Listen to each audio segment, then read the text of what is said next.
गुरुग्राम में मूसलाधार बारिश का दिखा कहर, साइबर सिटी की सड़कों पर सैलाब।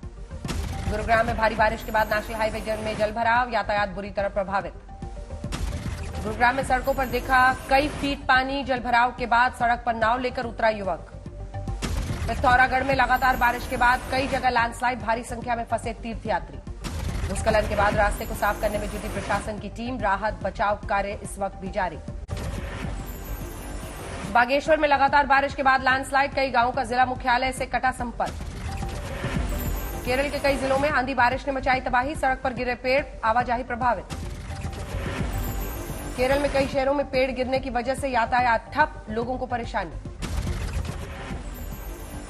जम्मू में तेज बारिश से सड़कों पर भरा बारिश का पानी, लोग गंदे पानी में चलने को दिखे मजबूर।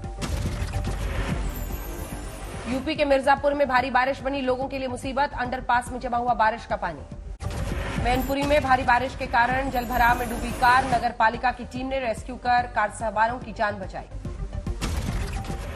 रोहतक में भारी बारिश ने मचाई तबाही, घरों ऑफिसों में घुसा बारिश का पानी। अलीगढ़ में भारी बारिश और आंधी के कारण गिरी घर की दीवार, 3 लोग घायल। मध्य प्रदेश में 24 घंटे के दौरान भारी बारिश होने की संभावना, मौसम विभाग ने जारी की चेतावनी। सीओ के वर्चुअल मंच से पीएम मोदी ने चीन पाकिस्तान को घेरा, बोले बंद हो सीमा पार से आतंकवाद। एससीओ की बैठक में अफगानिस्तान को लेकर बोले पीएम मोदी, हमें अफगानिस्तान के लोगों के कल्याण के लिए एकजुट होकर कोशिश करनी होगी। 2024 में बीजेपी ने 4 राज्यों के बदले प्रदेश अध्यक्ष, मोदी कैबिनेट में बदलाव के संकेत पर लगी मुहर। केंद्रीय मंत्री जी किशन रेड्डी को बनाया गया तेलंगाना बीजेपी का नया अध्यक्ष, वही सुनील जाखड़ को पंजाब बीजेपी की कमान। झारखंड के पूर्व मुख्यमंत्री बाबूलाल मरांडी को आला कमान ने सौंपी झारखंड बीजेपी की कमान, वहीं पूर्व केंद्रीय मंत्री पी पुरंदेश्वरी को आंध्र प्रदेश बीजेपी की कमान। बगावत के तीसरे दिन अजित पवार गुट को शरद पवार की सख्त चेतावनी, बोले जिनसे वैचारिक मतभेद, मेरी तस्वीर का वो ना इस्तेमाल करें। एनसीपी के पूर्व कार्यकारी अध्यक्ष प्रफुल्ल पटेल ने बहुमत का किया दावा, बोले 40 एनसीपी विधायक अजित पवार के साथ। एनसीपी के लिए 5 जुलाई का दिन बेहद अहम, शरद पवार और अजित पवार दोनों करेंगे शक्ति प्रदर्शन, बुधवार को दोनों ने बुलाई है एनसीपी की बैठक। शिंदे सरकार में अजित पवार की एंट्री के साथ बढ़ा टकराव, सूत्रों के मुताबिक वित्त और सिंचाई समेत कई अहम मंत्रालय चाहते हैं अजित पवार। सूत्रों के हवाले से खबर, सीएम शिंदे एनसीपी को वित्त मंत्रालय देने के पक्ष में नहीं, फिलहाल शिंदे की पार्टी के पास वित्त मंत्रालय। महाराष्ट्र के नए डेप्यूटी सीएम अजित पवार ने मुंबई में नए एनसीपी दफ्तर का किया उद्घाटन, इससे पहले बरपा जमकर हंगामा।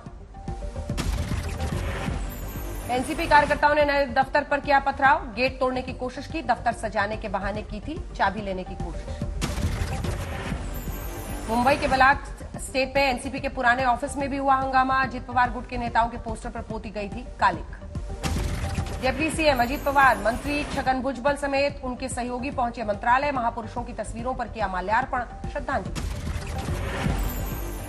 एनसीपी के मौजूदा दफ्तर पहुंची एनसीपी की कार्यकारी अध्यक्ष और शरद पवार की बेटी सुप्रिया सुले, शरद पवार ने 5 जुलाई को बुलाई है पार्टी की बैठक।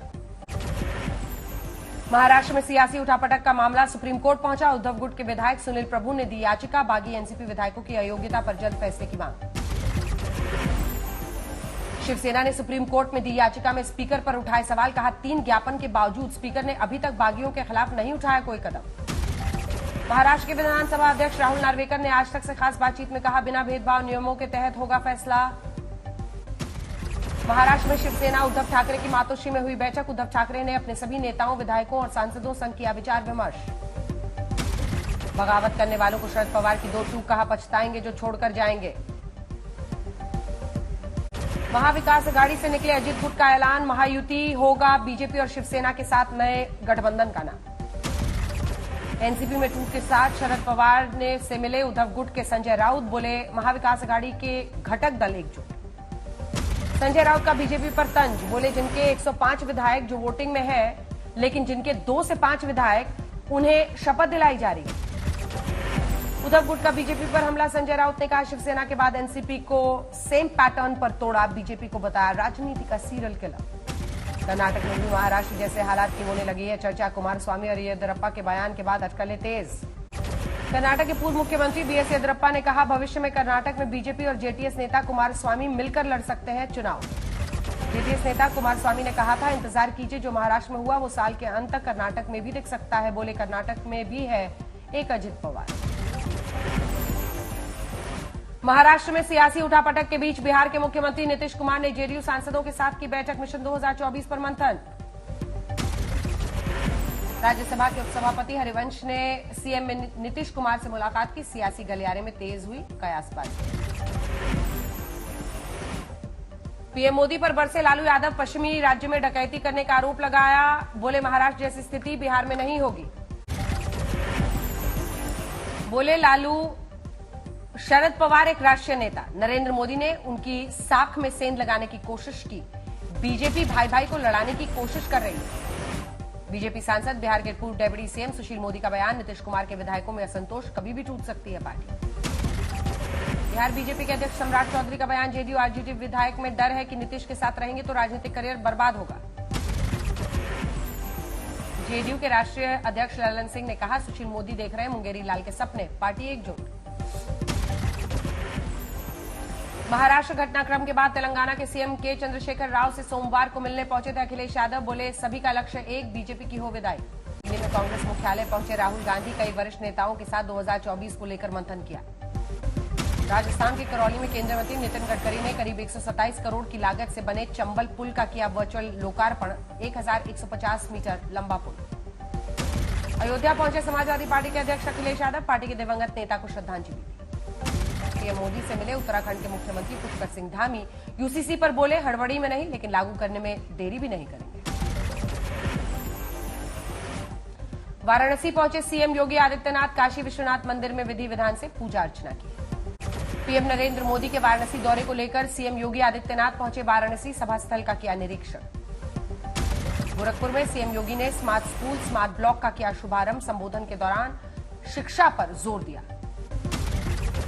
यूसीसी की गहमा गहमी के बीच उपराष्ट्रपति का बड़ा बयान, समान नागरिक संहिता जल्द लागू करने की वकालत, कहा इसमें देरी से हमारे मूल्यों को होगा नुकसान। बालासोर ट्रेन हादसे पर आज तक के साथ लगी सेफ्टी कमिश्नर की रिपोर्ट, सिग्नल और दूरसंचार विभाग की गलतियों की वजह से हुआ था हादसा। सेफ्टी कमिश्नर की रिपोर्ट में गलत सिग्नल को बताया गया हादसे की वजह, कोरोमंडल एक्सप्रेस को दिया गया था गलत सिग्नल। गलत सिग्नल की वजह से लूप लाइन पर गई थी Coromandel express train, loop line पर पहले से खड़ी थी मालगाड़ी, कोरोमंडल की मालगाड़ी से हुई थी टक्कर।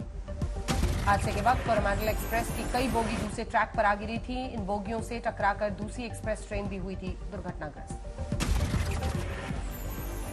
बालासोर हादसे में 293 यात्रियों की हुई थी मौत, रेलवे बोर्ड को अब सीबीआई जांच रिपोर्ट का इंतजार। घर में युवक की मौत पर स्थानीय लोगों का हंगामा, डॉक्टर पर लगाया गलत इलाज का आरोप। जयपुर में सफाई कर्मचारियों ने अपनी मांग को लेकर किया प्रदर्शन, सीएम आवास का घेराव किया। लखीमपुर खीरी में 2 महीने से वेतन न मिलने के कारण जिला अस्पताल के डॉक्टर्स और कर्मचारियों ने की हड़ताल, मरीजों का हुआ बुरा हाल। फतेहपुर में वन विभाग ने पर्यावरण संरक्षण को लेकर निकाली रैली, लोगों से पेड़ पौधों को बचाने की अपील की। नोएडा में कांवड़ यात्रा को लेकर पुलिस अलर्ट, रूट डायवर्जन के साथ किया गया फोर्स डिप्लॉयमेंट। पटियाला में शराबी बेटे ने साथी के साथ मिलकर की मां और भाई की हत्या, शराब के लिए पैसे न देने पर वारदात को अंजाम दिया। फतेहपुर में लव जिहाद के बाद हत्या मामले में जिला प्रशासन की बड़ी कार्रवाई, आरोपी सोनू उर्फ सिकंदर के घर पर दोबारा चलाया बुलडोजर। इंदौर पुलिस का अपराध के खिलाफ बड़ा कदम, 12 गंभीर मामलों में कैद गुंडे के घर पर बुलडोजर चलाया। सहरसा में आपराधिक घटना को अंजाम देने पहुंचे 4 कुख्यात अपराधियों को पुलिस ने किया गिरफ्तार, भारी संख्या में हथियार जब्त। सावन के पहले दिन केदारनाथ में उमड़ा भक्तों का सैलाब, बारिश और भूस्खलन की घटनाओं के बाद भी श्रद्धालुओं के आने का सिलसिला जारी। वाराणसी के विश्वनाथ मंदिर में भी भारी संख्या में पहुंचे श्रद्धालु, बोलबम के नारों से गूंजा मंदिर। राजस्थान के पाली में देश को टीबी मुक्त बनाने के लिए रेड क्रॉस सोसाइटी की शानदार पहल, 50 से ज्यादा रोगियों को बांटी गई पौष्टिक आहार की किट। बीजापुर में सुरक्षा बलों के जवान ने माओवादी कैंप को किया ध्वस्त, मुठभेड़ में 3 माओवादी को मार गिराया।